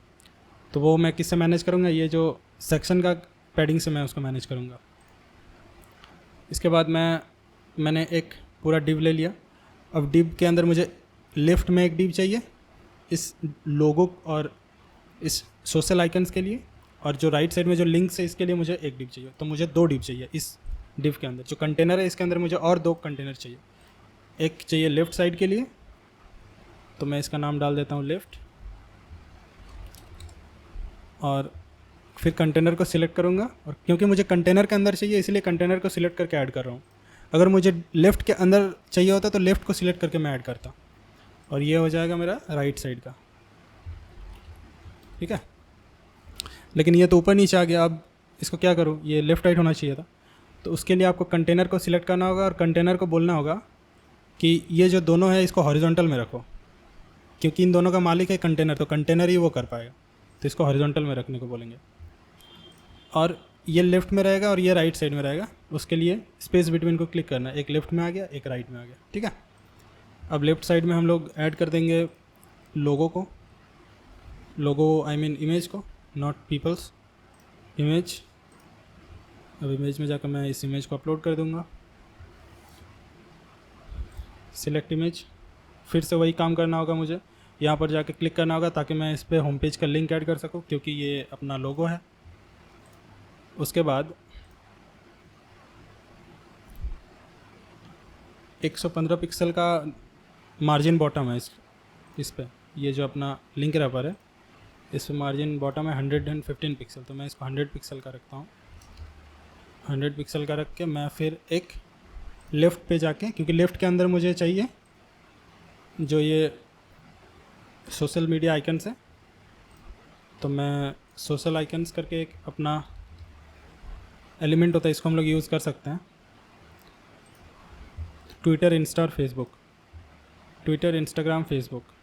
लेकिन इसका जो ऑर्डर है ये मेरे हाथ में नहीं है, क्योंकि ये ऑटोमेटिकली आउटपुट देता है, तो मैं इसको ना यूज़ करके मैं इसको कस्टम खुद से बिल्ड करता हूँ। जो एक्चुअली जो बना बनाया कंपोनेंट है उसको यूज़ करना बहुत ही आसान होता है, तो मैं वो नहीं दिखाऊंगा। मैं आपको ये आइडिया दूंगा कि आप कैसे इसको बिल्ड कर सकते हैं खुद से, मतलब ऑक्सीजन टीम ने इसको कैसे बिल्ड किया है। ऑफकोर्स उन लोगों ने कोड करके किया होगा, तो मैं आपको ये ऑक्सीजन का यूज़ करके दिखाने वाला हूँ। उसके लिए पहले आपको एक डिव लेना होगा। डिव लेना होगा क्योंकि आपको ये जो 3 आइकन्स हैं, तीनों आइकन्स को एक साथ जोड़ के रखना है, इसीलिए आपको एक डिव चाहिए। अब इस डिव को आप डब्लू फुल दे दीजिए। डब्लू फुल का मतलब जो पेरेंट का जो डिव है, मतलब इस डिव का जो माई बाप है, जो इसका पेरेंट डिव है, उसका 100% विड्थ को ये कैप्चर कर लेगा। तो ये मेरा डिव इतना ही है अभी के लिए, तो वो उसका 100% को कैप्चर कर रहा। ठीक है, मुझे जो ट्विटर है, ट्विटर का आइकन और इंस्टाग्राम और फेसबुक का आइकन चाहिए। तो इसके लिए हम लोग पहले एक को करने वाले हैं। आइकन को एंटर करेंगे, इस पर डालेंगे, पहले हम अपना आ रहा है ट्विटर आइकन। अब ट्विटर आइकन में स्टाइल्स ऐड करने से पहले हमें ये देखना होगा, जैसे ये जो स्टाइल्स ये तीनों में सिमिलर टाइप का लग रहा, तो मैंने जैसे डब्लू फुल एक क्लास बनाया, उसको हर जगह यूज़ करके मैं बार बार सेम स्टाइल को यूज़ कर रहा हूँ, तो मुझे बार बार एक ही चीज़ को लिखना नहीं पड़ रहा, मुझे एक ही चीज़ पे मेहनत नहीं करना पड़ रहा। उसी तरीके से मैं इस जो अपना स्टाइल्स है, एक आइकन को स्टाइल करूँगा और बाकी 2 आइकन्स उसी से स्टाइल हो जाएगा, तो वो मैं करने वाला हूँ। उसके लिए मैं एक नाम दूंगा इसको, जिसको हम लोग बोलते हैं क्लास नेम। तो इसको हम लोग एक नाम देते थे फुटर सोशल आइकन। ठीक है, फुटर सोशल आइकन इसका मैंने नाम दिया।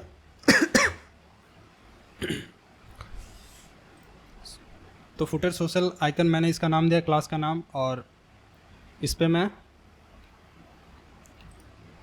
स्टाइल ऐड कर देता हूँ। तो इसका विड्थ क्या है, 15 पिक्सल है। यहाँ से अच्छे से समझ में नहीं आता थोड़ा मुझे, तो 15 पिक्सल मैं इसका आइकन साइज दे देता हूँ। बहुत ही छोटा हो जा रहा है, तो उस हिसाब से मैं इसको बड़ा कर दूँगा। कलर इसका वाइट कर देता हूँ। मैं इसको अपने अंदाज से फिर 20 पिक्सल कर देता हूँ। और स्पेस अराउंड आइकन में मैं कितना, 7-8 पिक्सल होगा। एक्चुअली 30 पिक्सल ये है, तो मैं इसको सॉलिड कर देता हूँ 5। Background colour will be this one. ठीक है,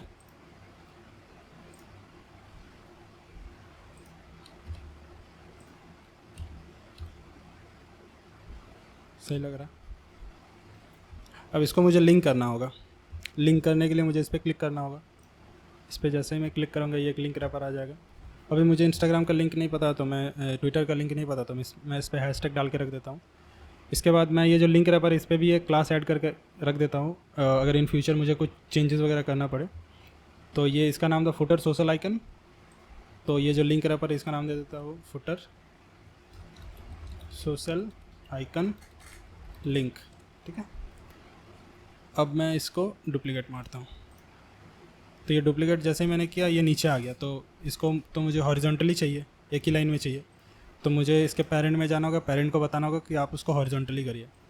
तो ये उसको हॉरिजॉन्टली कर देगा, और इसके बीच में गैप कितना है, 18 पिक्सल का।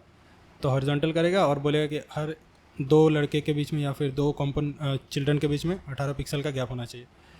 इसके बाद मुझे आइकन को चेंज कर, एक में इंस्टाग्राम और एक में फेसबुक। मैं एक में इंस्टाग्राम कर देता हूँ, INST, Instagram, Facebook, this one. सो ये बन गया अपना परफेक्ट। चलिए ये तो अपना बन गया, इसको मैं सेव कर देता हूँ। ऐसे ही आपको धीरे धीरे आगे बढ़ना है, कोई हड़बड़ाने का कोई ज़रूरत नहीं, डरने का कोई ज़रूरत नहीं है। आराम से मेरे साथ करते रहिए, धीरे धीरे प्रैक्टिस करिए, आपके धीरे धीरे आ जाएगा। ठीक है, ये अपना कुछ ऐसा दिख रहा है। अगर आप डेस्कटॉप में इसको देखें तो डेस्कटॉप में ये कुछ ऐसा दिखेगा।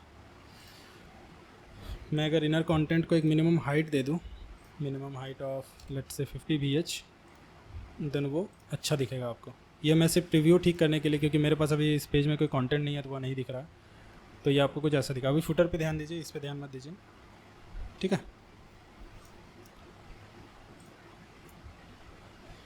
नाउ ये जो फुटर सोशल आइकन है, इस पे बॉर्डर दिया हुआ है, तो मैं फुटर सोशल आइकन से बॉर्डर को हटा देता हूँ। I don't know where the border is added. Okay, तो फुटर सोशल आइकन में मैं बॉर्डर को जाके नन कर देता हूँ। I think this will work. Yes, it worked. इसके बाद मुझे इस राइट साइड वाले टिप में जाना होगा, उसमें मुझे 3 कॉलम चाहिए उसके अंदर। फर्दर 3 कॉलम में मैं क्लास ऐड करूँगा ताकि मैं एक साथ तीनों को कर सकूँ। तो मुझे पहले एक डिव चाहिए, इसको मैं 2 बार डुप्लीकेट करूँगा ताकि 3 हो जाए, और मुझे तीनों कॉलम में चाहिए, मतलब एक ही लाइन में चाहिए, तो मुझे इसको हॉरिजॉन्टल करना होगा। और इसको मैं क्या क्लास दूँ, आप ही सोचिए। ये एक्चुअली इसका काम क्या है, ये फुटर में लिंक्स है, तो मैं इसको बोल सकता हूँ ये जो कॉलम है फुटर लिंक रैपर, या फिर footer link column, footer text link column मैं कर देता हूँ। फुटर टेक्स्ट लिंक कॉलम, ठीक है। इसको मैं 2 बार कर देता हूँ, नीचे का 2 को डिलीट कर देता हूँ, क्योंकि बार बार एक ही चीज़ पे कॉपी पेस्ट करके क्लास सेट करने से मैं डुप्लीकेट को प्रेफर ज़्यादा करता हूँ। ठीक है, मैं सिर्फ आपको दिखा रहा हूँ। अभी मैं इसको डिलीट ही करके रखता हूँ। मैं क्या करता हूँ, जनरली एक को डिज़ाइन करके फिर उसको 2 बार डुप्लीकेट कर देता हूँ। तो मुझे यहाँ पर 2 तरह का स्टाइलिंग चाहिए। एक एक्सप्लोर है, ये रहेगा हेडिंग, और ये मेरा 3 लिंक रहेगा। तो मुझे इसको भी एक कलर देना होगा, सॉरी क्लास देना होगा, और इन तीनों को एक क्लास देना होगा। इसका मतलब इसका एक क्लास रहेगा, इन तीनों का एक कॉमन क्लास रहेगा, क्योंकि तीनों का स्टाइलिंग सेम है। क्लास आपको स्टाइलिंग देख के देना है, जैसे इसका और इसका स्टाइलिंग सेम है तो इसका और इसका क्लास कॉमन रहेगा, इसका स्टाइलिंग सेम है, इसका क्लास सेम रहेगा। ठीक है, I hope that make sense. अगर कन्फ्यूज़न होगा तो आप बताइएगा। तो मैं पहले डिव के अंदर, मतलब लिंक कॉलम के अंदर, इसका नाम, मेरा हैबिट है नाम को चेंज कर देना, लिंक कॉलम। ठीक है, तो लिंक कॉलम के अंदर मेरा एक हेडिंग, मतलब टेक्स्ट है जिसका नाम है, क्या नाम है, एक्सप्लोर। ठीक है, सॉरी एक्सप्लोर। अब इसको मैं पी कर देता हूँ, और इसका एक नाम, क्लास नेम दे देता हूँ, footer text link column underscore title. ठीक है, मतलब ये इसका टाइटल है इस लिंक कॉलम का, इसलिए मैंने इसका नाम दे दिया टाइटल। अब इसका मैं प्रॉपर्टीज़ देख लेता हूँ कि 18700 प्रॉक्सिमा नोवा और FF। तो 18700 प्रॉक्सिमा नोवा और FF वाइट। ठीक है, हो गया, परफेक्ट। अब इस पर बॉटम मार्जिन क्या, 16 पिक्सल का, तो मुझे इस पर बॉटम मार्जिन देना होगा 16 पिक्सल का। इसके नीचे मुझे चाहिए एक टेक्स्ट लिंक। अब टेक्स्ट लिंक का मैं क्लास तो बनाई ऑलरेडी, फुटर टेक्स्ट लिंक, बस और कुछ नहीं लिखना है, फुटर टेक्स्ट लिंक।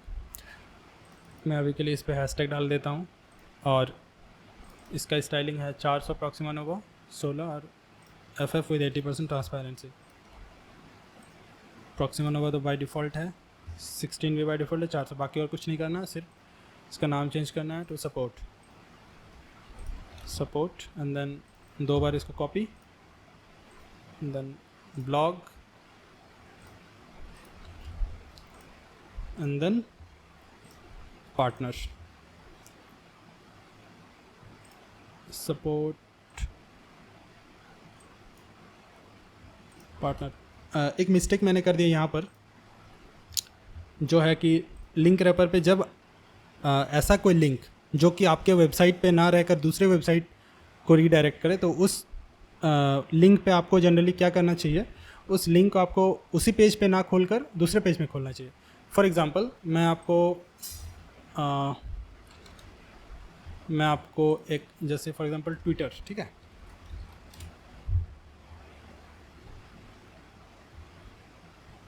ट्विटर से रिलेटेड एक twitter.com ही खोलता हूँ, ठीक है। इसका लिंक मैं पेस्ट करता हूँ ट्विटर वाले लिंक रैपर में।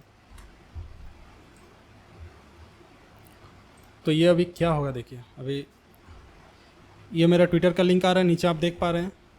अभी मैं इस पर अगर क्लिक करूँगा तो ये खुल गया, इसी पेज पे खुल गया। मतलब ये नया पेज पे ना खुल के मेरा जो एग्जिस्टिंग साइट था, यूज़र उससे अभी बाहर निकल चुका है, ठीक है। तो मैं वो नहीं चाहता। मैं चाहूँगा कि जब भी कोई ट्विटर पे क्लिक करे तो वो मेरे पेज पे ना खुल के नए पेज पे खुले, ताकि वो जो यूज़र वो मेरे पेज को छोड़ के ना जाए। तो ये चीज़ें आपको ध्यान में रखनी होगी, इसीलिए इसको आपको अंडरस्कोर ब्लैंक करना टारगेट को। अब अगर मैं इसको देखूँगा ट्विटर को खोल के, अगर मैं अभी इसको क्लिक करूँगा तो ये नया टैब पे खुल गया, मतलब आपका साइट अभी भी खुला है। तो this is a good practice, ये आपको ध्यान में रखना है। कहीं भी आपको एक्सटर्नल लिंक मिले आपको इसको अंडरस्कोर ब्लैंक करना है। और ये चीज़ें मतलब स्टार्टिंग में बहुत ज़्यादा मिस्टेक करेंगे आप, मैं भी भूल गया था इसको, लेकिन काम करते करते मुझे याद आ जाता है, ठीक है। सो आप इन चीज़ों का ध्यान रखिएगा। इसके बाद इस पर 10 पिक्सल्स का गैप है, तो मैं सपोर्ट के नीचे मतलब मार्जिन बॉटम पे 10 पिक्सल डाल देता हूँ। अब मैं क्या करता हूँ, इसको मैं 3 बार कॉपी कर देता हूँ। तो ये 3 बार कॉपी किया, लेकिन ये तो दिक्कत हो गया कि ये बहुत ही मतलब क्लोज आ गया एरिया में। ऐसा क्यों हुआ? ऐसा हुआ क्योंकि ये जो मेरा पेरेंट डिव है, राइट, इस पर मैंने कोई विड्थ नहीं दिया है। तो मैं इसको एक विड्थ दे देता हूँ। मैं इसको बोल देता हूँ कि तुम जो ये पूरा तुम्हारा पेरेंट है उसका तुम 60% ले लो। जब ये 60% ले लेगा तो इसके पास इतना जगह है, लेकिन फिर भी ये फर्स्ट स्टार्ट से ही शुरू हो रहा है। सॉरी। तो स्टार्ट से शुरू होगा, ये फ्लेक्स बॉक्स का डिफ़ॉल्ट बिहेवियर है। इसके लिए मुझे ये बताना होगा कि तुम स्पेस बिटवीन लो, मतलब इक्वली स्पेस्ड हो जाओ।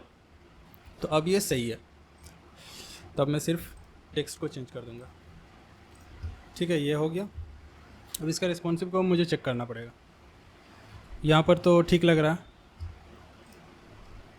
लेकिन यहाँ पर सट जा रहा है। इसके लिए मैं क्या करूँगा, इसके पेरेंट में ही पेरेंट डिव को बोलूँगा कि आप जो आपके पास लेफ़्ट और राइट कॉलम है इसके बीच में आप मिनिमम 50 पिक्सल का गैप रखिए।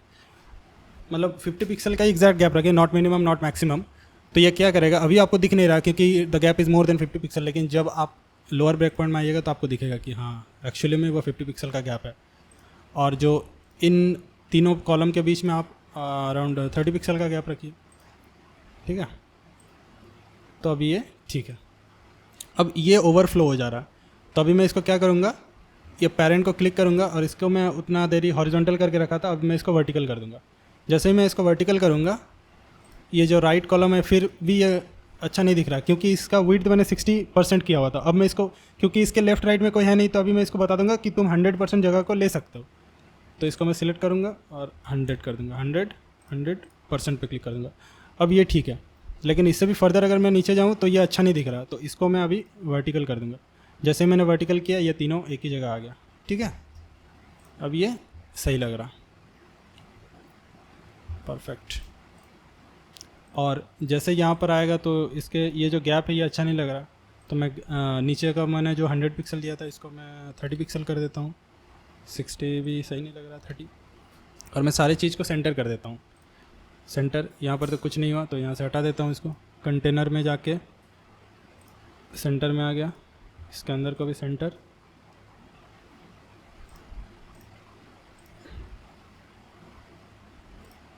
Don't need the W full actually. Yes, it's good good. यहाँ पर सही है, यहाँ पर सही है। यहाँ पर इन तीनों को भी मैं सेंटर कर देता हूँ, सेंटर। और ये जो कॉलम्स सेंटर, यही होता है क्लास का फ़ायदा। देखिए मैंने एक जगह सेंटर किया, तीनों जगह अप्लाई हो गया वो। तो this is the benefit of class, ठीक है। तो अभी एक बार इसको हम लोग फ्रंट एंड में चेक कर लेते हैं, ठीक है। Looks good. ये अपना मोबाइल डिवाइस में ये फुटर है, ठीक है। इससे बाहर इसको मैं ऊपर कर लेता हूँ, देखने में सुविधा होगा। ये अपना टैबलेट में इसमें बाहर करो, बाहर निकालो, सही लग रहा है? ठीक है, ठीक है, ठीक है। तो ये अपना फुटर कंप्लीट हो गया। तो आई होप आपको फुटर और हेडर समझ में आया होगा। अगर आपके पास कुछ क्वेरी है, कुछ डाउट है इस वीडियो से रिगार्डिंग, तो आप प्लीज़ कमेंट करिए। मैं अभी एक ब्रेक लूँगा, उसके बाद मैं फिर पेज को बनाने में लगूंगा। आई थिंक मैं इस वीडियो को पार्ट्स में डिवाइड करके वीडियो में अपलोड करूँगा, तो आप लोगों को एक प्लेलिस्ट में मिल जाएगा कि फुल प्रोजेक्ट बिल्ड या फिर लैंडिंग पेज बिल्ड ऐसे करके।